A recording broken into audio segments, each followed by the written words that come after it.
Friends, let us pray. God be in our hearts. God be in our sight. God be in our hearing. And may God's word take root in us. Amen. Amen. Please be seated.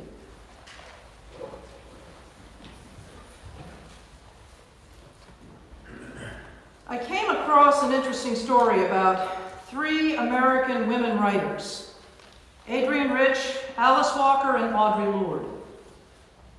It was 1974. Each of them had been nominated for a National Book Award in Poetry. Adrienne Rich ended up winning the award. But in an act of solidarity and radical humility, her acceptance speech began, "We, Audre Lorde, Adrienne Rich, and Alice Walker, together accept this award in the name of all women whose voices have gone and still go unheard in a patriarchal world." The three of them had conspired that no matter who won the prize, this would be the statement they would make. They rejected the model of competition that such award ceremonies tend to generate. For them, it was important to stand together in unity, recognizing that each of them were gifted writers deserving of the prize. Our American culture, and really all of Western culture, puts a lot of stock in individual achievement. We love to crown winners, and we sigh and shake our heads at losers offering, well, better luck next time. This is the type of competition and hyper-individualism that are exactly the things that Paul is cautioning the church at Philippi to avoid. Paul's letter to the Philippians is a love letter. He founded this church and clearly holds a deep affection for the people. This is one letter where the apostle brings up the words joy and rejoicing over and over. It comes up about 16 times throughout the whole thing. So there are definitely good things happening in that church, things which help lift his spirits as he's writing this letter from one of the many jail cells which he found himself in during the course of his ministry. But there's also something clearly amiss. Somewhere in some portion of the community, there's been a disagreement or some deep resentment of some kind that's threatening to rob the church of Philippi of its joy. Scholars have tried to figure out exactly what was happening, but they can't quite put their fingers on it. What we do know is that in some of the other churches around the Mediterranean region in Paul's time, there were outsiders who would come in and question customs or beliefs, or in the case of the Corinthians, there were those who thought that their particular gifts were much better than others. The Bible, even though it's a couple thousand years old, is still showing human behavior with jealousy, envy, and rubbing each other the wrong ways. Things that still plague us today. To address this under-the-surface trouble that's rippling through the church of Philippi, Paul writes this letter and encourages them to remember who they are and whose they are. Let the same mind be in you that is in Christ Jesus. Jesus, remember him, right? Y'all remember who Jesus is. And then he goes on to quote what many believe are the words of an ancient hymn. Who, though he was in the form of God, did not regard equality with God as something to be exploited, but emptied himself, humbled himself, became obedient to the point of death. The example Jesus gives to us is that of a person who understands that true power doesn't come from winning or conquering in the way that we're encouraged to think about it. True power is when we bring our full selves, our skills, our experiences, and our wisdom, and join with others who share a common vision. Together, a unified church works toward creating a world where all people, no matter who they are reminded they are valued and given the dignity and respect due to everyone. Hallelujah! There's power in humility.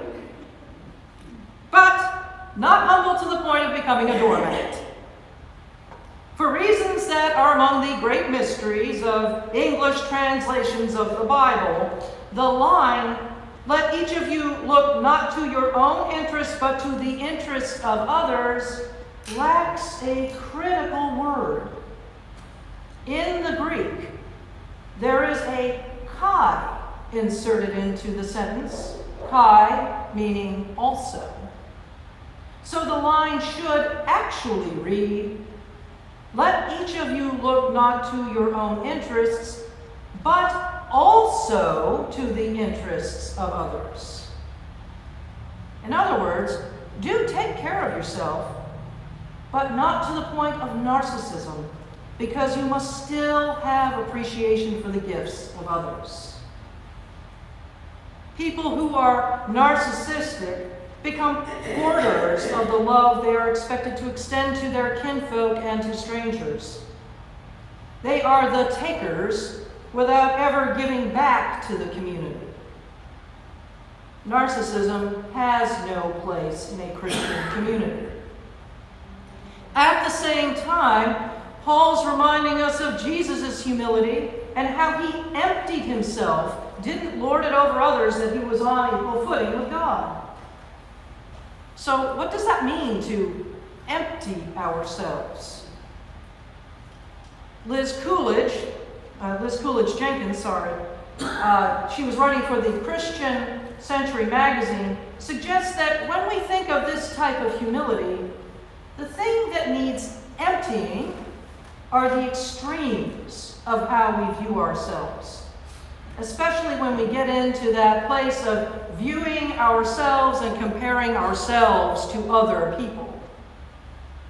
We can get caught up in that mind game of seeing other people as less than our idea of perfect, and sometimes even so much better than ourselves.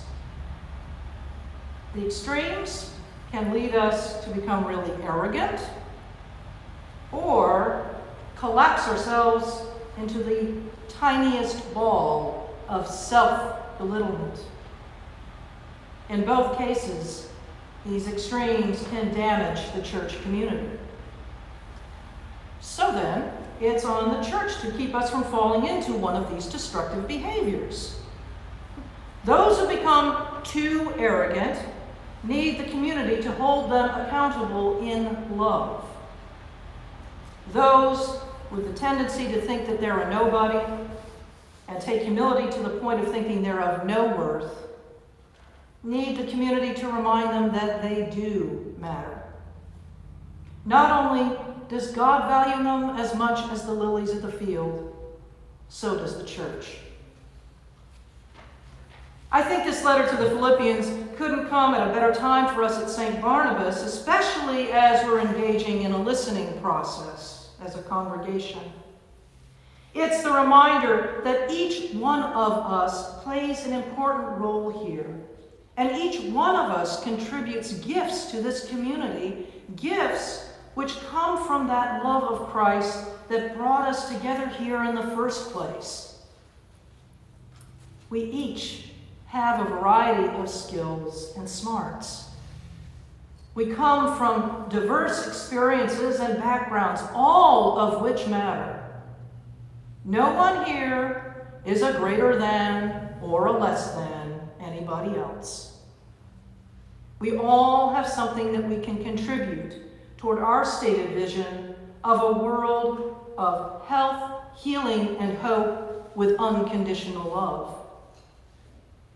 Paul's letter encourages us to see ourselves rightly as beloved children of God and give mutual respect to each other. We need that reminder early and often.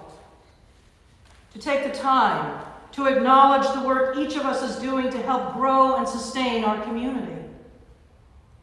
It's number crunching a budget, creating and folding bulletins, cleaning up the grounds, watering the plants, visiting the sick, working with community groups, serving on diocesan committees, even preparing coffee.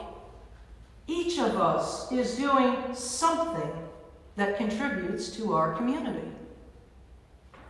It's about living into an ethic of love which keeps the ego in check and puts aside self-centered righteousness. And it takes practice, because it's counter to our culture, which lures us into wanting to shine the spotlight on some and not others, and demands that there must be winners or heroes and others have to be losers or villains. If we're going to claim unity in Christ, if we're going to follow in Christ's teachings, then we have to do nothing from selfish ambition or conceit, but in humility regard others as better than ourselves. Regard others as people also worthy of praise, dignity, and respect. If we do this, we'll show others a side of Christianity that seems to have been lost in all the noise that's out there about culture wars and such. And we might show God at work in us, shining like a lamp in the darkness for those seeking to know this God who loves each of us so deeply. In the name of God, Father, Son, and Holy Spirit. Amen.